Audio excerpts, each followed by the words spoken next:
tournament. Really remember liking it though. This course was put in about 6 years ago, I believe, approximately. I believe it was put in by Paul Grasso, which if you're in our area here in mid-Michigan, a name you probably recognize. It is in a park, but I believe part of it, at least part of it, was an old golf course, if I'm not mistaken. So you are going to have some wide open holes, and you are going to have some holes that deal with trees. So let's go check it out.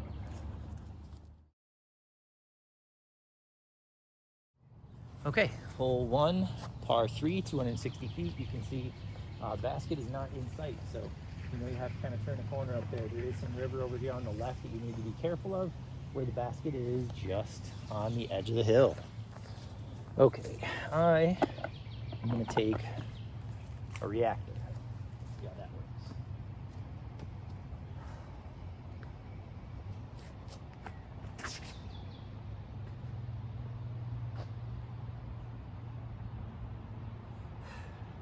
Should be okay.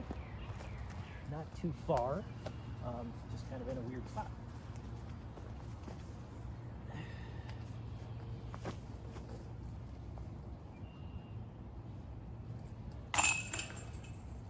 There we go. Good stuff.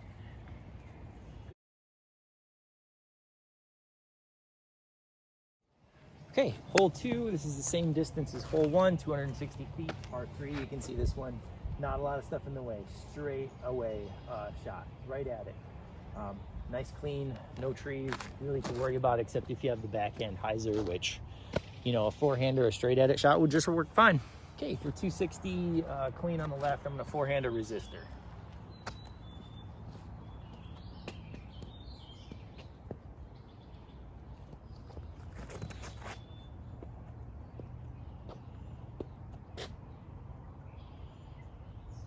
That's pretty good. We'll take that. That's pretty great.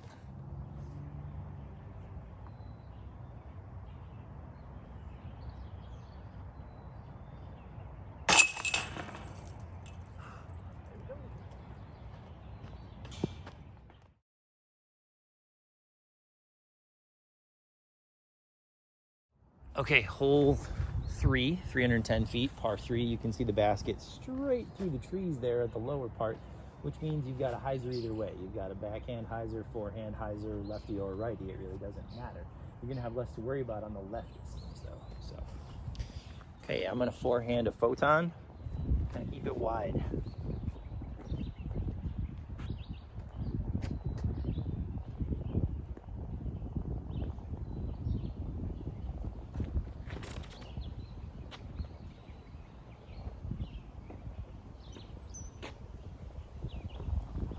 I got caught up on the path, but that's okay.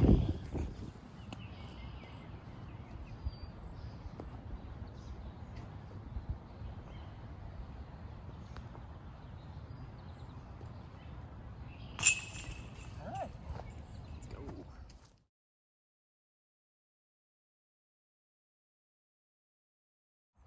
Okay, hole 4, par 3, 268. You might be able to see the basket over there through the little, there's a little, like some low trees. It's like through the little gap there in the middle. So this one, you do have a river in the middle. It's pretty low right now, still moving. So if you lose something in there, it's probably not going to be a sure thing to get it back. Yeah, it's pretty much a straight shot. Backhand hyzer for a righty, forehand for a lefty. So I'm just going to take the straight at it deal with a hex. See if I can put it up there. Give it a little bit of height so it does fade a little.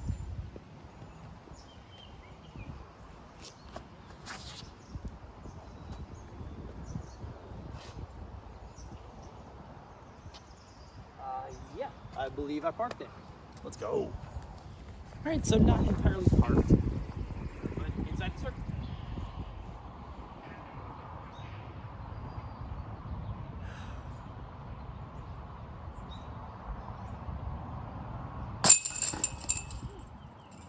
Hot start.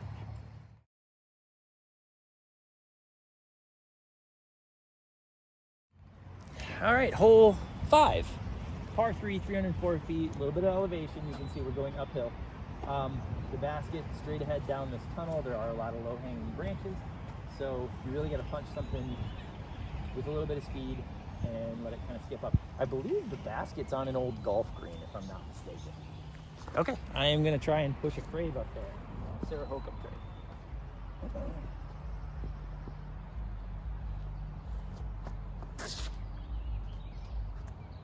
Tracking. Yeah, just skipped up on the hill. Should be good. Okay, this ended up Circle's Edge.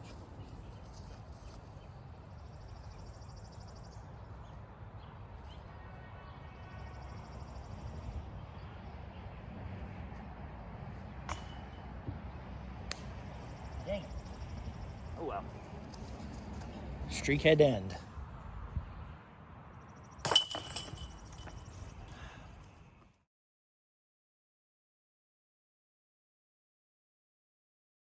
All right, so hole 6, par 3, 440.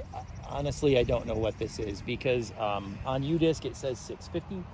I just radared or just used the rangefinder and it's like 550 or something like that. But you might be able to see straight away. There is a little kind of opening in the trees, almost straight ahead, way out there at the tree line, and the basket is tucked in there somewhere. So it's a bit of a push. I don't know if the basket's in a longer position right now or what, but the numbers are all different. So due to the fact that I really don't know what distance we're going to be throwing to, I'm just going to bite off as much distance as I can. I've got my proton octane that tends to flip and ride further than most of my other discs. So I'm just going to send it, and then we'll deal with what we have to deal with.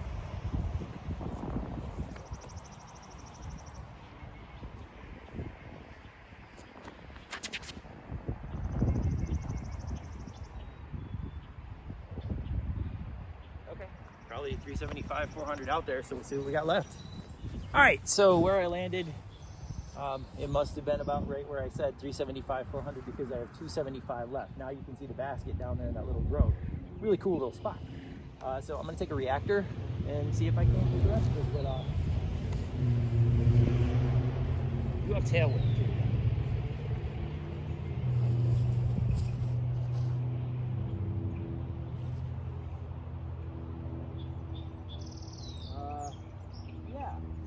That didn't roll into a river or anything. It should be right under the bucket. Let's go. Yep, you did a pretty good job putting it out there.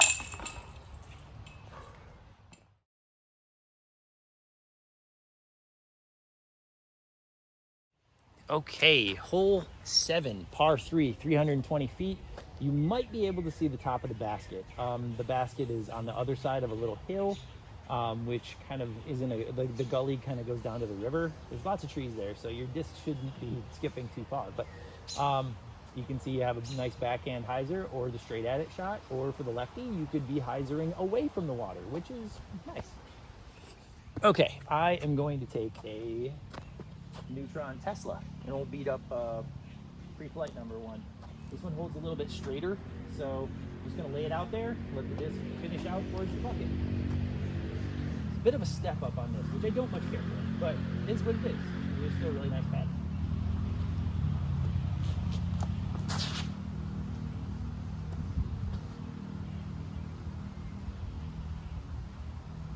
Okay, backside of the hill should be okay.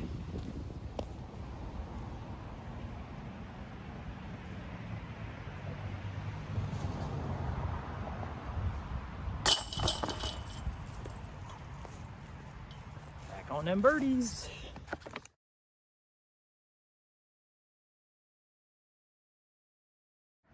Okay, I apologize for any street noise here. We do have some cars going by. We're pretty close to the road. But anyways, hole 8, par 3, 335 feet. You can see the basket straight ahead between those trees. So you have a little bit of a hyzer on the outside to get there. Okay, do have a little bit of headwind, just a touch. I'm gonna take that same Tesla I threw on the last hole and see what I can do with it. Because on the outside, let it fade in.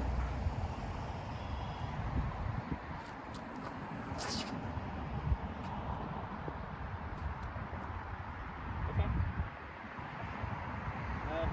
Yeah, that's pretty damn good. Let's go. Okay, yeah, I was outside the circle, so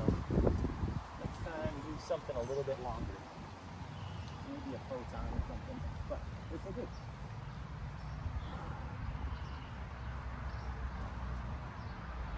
Hey, there we go.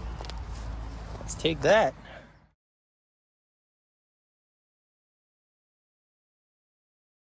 Okay, hole 9, par 4, 630 feet. You can see the basket way out there straight ahead. Really not much in the way.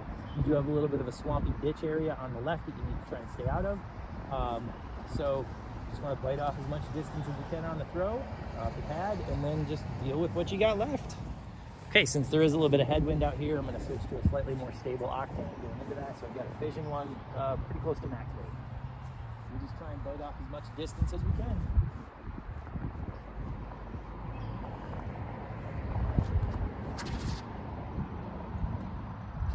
Okay, I like it.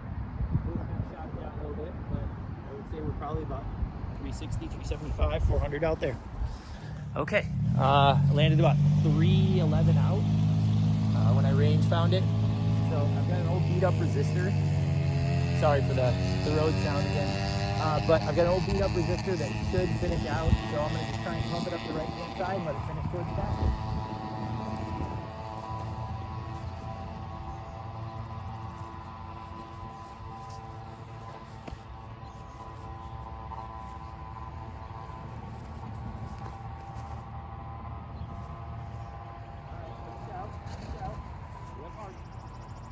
Yeah, there we go. Okay, circle's edge, approximately. This basket's really low to the ground.